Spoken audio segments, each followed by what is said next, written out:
Ayan Shakeel India سے، فرض نماز کے بعد تسبیح پڑھنا کیسا ہے؟ فرض نماز کے بعد تسبیح پڑھنا سنت عمل ہے، البتہ اس میں علماء کا اختلاف ہے کہ فرض جن کے بعد سنت موقدہ بھی ہیں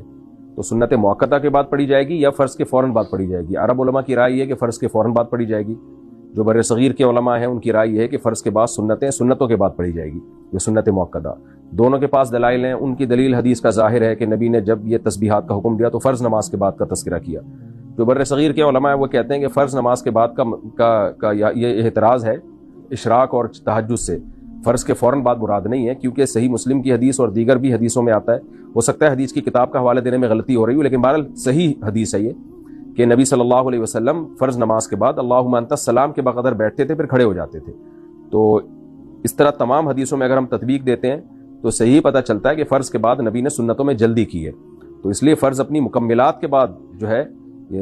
اس کے بعد تسبیح پڑھی جائے گی۔ تو جس حدیثوں میں فرض نماز کے بعد آتا ہے تو اس کا مطلب جب فرض سنتوں کے ذریعے مکمل ہو جائے، سنت موقدہ بھی چونکہ فرض نماز ہی کی تکمیل کے لیے ہوتی ہیں تو ان کے بعد تسبیحات پڑھی جائے۔